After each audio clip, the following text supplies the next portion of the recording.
जय भीम साथियों, जय हिंद। मैं एक आज़ाद आज आपको एक ऐसी कहानी शुरू कराऊंगा हमारे भीमराव अंबेडकर जी की, एक ऐसी सच्ची घटना कि आप सोचने पे मजबूर हो जाएंगे कि किसी व्यक्ति के अंदर इतना दिमाग कैसे हो सकता है। जब हमारे भीमराव अंबेडकर जी लंदन से बैरिस्टर करके जब पहली बार भारत लौटे, तो वो उस कचहरी में पहुंचे जहां उन्हें बैठना था, जहां उन्हें काम करना था। उस कचहरी में जाने के बाद जो वहाँ लोग थे, जो वकील थे, उनके पास जब पहुंचे, वहाँ अपना ठिया ढूंढ रहे थे कि हमें कहाँ बैठना है। इतने में ही उन लोगों ने कहा, अरे ये तो वही महार जाति का व्यक्ति है जो लंदन से बैरिस्टर करके आया है।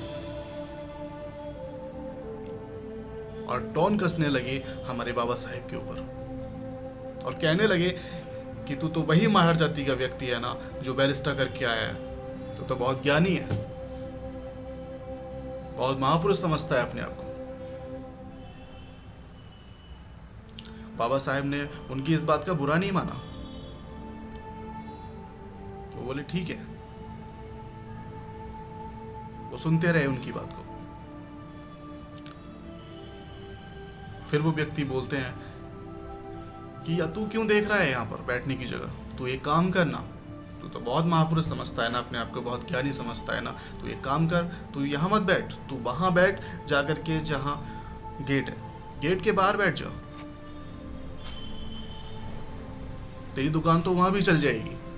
बाबा साहब बोले ठीक है। बाबा साहब ने अपना सामान उठाया और जा करके बाहर साफ सफाई की, बैठ गए। कुछ दिन अच्छे कटे, रोजी रोटी चलती रही, बिजनेस थोड़ा सा बड़ा हुआ।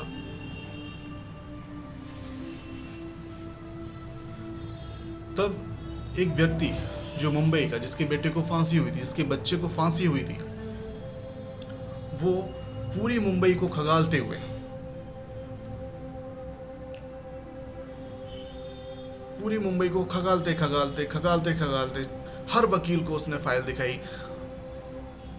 कुछ दिन के बाद में वो वहीं पहुंचा जहां हमारे मसीहा बाबा साहेब बैठे हुए थे। जब वो उस कचहरी के अंदर पहुंचा तो उसने अपने बच्चे की वो फाइल दिखाई और कहा कि मेरा केस लड़ लीजिए।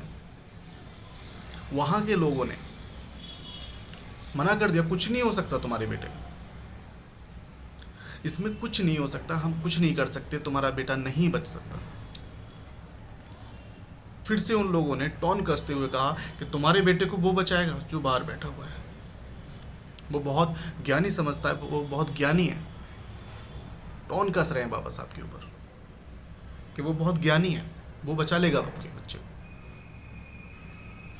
उस सेठ को एक आशा की नई किरण दिखी। वो हमारे बाबा साहेब के पास पहुंचा और बोला कि ऐसे ऐसे बात है, मेरे बच्चे को फांसी की सज़ा हुई है, मुझे लग रहा है कि मेरा बच्चा बचेगा नहीं। और बाबा साहब से हाथ जोड़ के विनती करने लगा कि प्लीज़ मेरे बच्चे को बचा लीजिए। मैंने ऐसा कोई वकील नहीं छोड़ा जिसको अपने बच्चे की फाइल ना दिखाई हो। मैंने इतना पैसा खर्च कर दिया इस फाइल पर कि 3 पीढ़ी भी कमा नहीं पाएंगी। बाबा साहब उसकी बात सुनते रहे सारी बातें उसकी। बाबा साहब बोले मैं क्या कर सकता हूँ, मैं महार जाति का व्यक्ति हूँ, मैं कैसे बचा सकता हूँ आपके बच्चे को। उस सेठ ने कहा कि आप ही वो शख्स हैं जो शायद मेरे बच्चे को बचा सकते हैं। वो विनती करने लगा, उनसे गुजारिश करने लगा, उनसे इल्तिजा करने लगा। तभी बाबा साहब को एक बात याद आई जो उनकी माँ उनसे बचपन में कहा करती थी कि बेटा, कि भीमा, कभी किसी का दिल मत दुखाना, और अगर तुम्हारी मदद से अगर कुछ हो सके अच्छा तो प्लीज़ पीछे मत हटना। बाबा साहब सोच के बोले कि चलो ठीक है, मैं आपके बच्चे का केस लड़ लूँगा। बाबा साहब मान गए। सेठ बहुत खुश हुआ। जब वो दिन आया, दोनों पक्ष अदालत में पहुंचे। पहले पक्ष ने दलीलें करनी स्टार्ट ही की।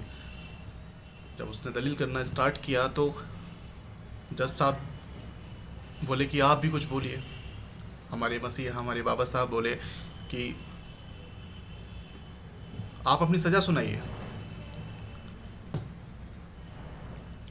ये सुनकर के सेठ हड़कंप रह गया, तंग रह गया कि हे अम्बेडकर। वो अपने मन ही मन सोचने लगा कि हे अम्बेडकर, हमने भरोसा किया, तुमने हमारा भरोसा तोड़ दिया।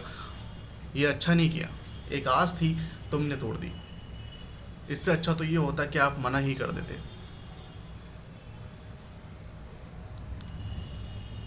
वो बैठा रहा, अपने माथे पे हाथ रख के बैठा रहा, सोचता रहा कि ये क्या कर दिया मैंने। जज साहब ने अपना फैसला सुनाया और कहा कि इसको फांसी की सज़ा दी जाती है। उसको ले जाया गया, उसके गले में रस्सी डाली गई, सर पे काला कपड़ा डाला गया। इतना ही देख हमारे भीमराव अंबेडकर जी बोले, बस रुक जाइए। जज साहब बोले, ऐसा क्या हुआ जो आप रुकने को बोल रहे हो?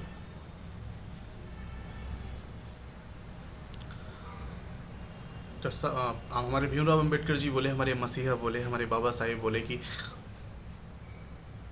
आपने फांसी की सज़ा दी थी, सजाए मौत नहीं दी थी। इतना सुन के सब दंग रह गए। तो ऐसे थे हमारे मसीहा, और उस लड़के की जान बच गई। तभी से सजाए मौत दी जाती है।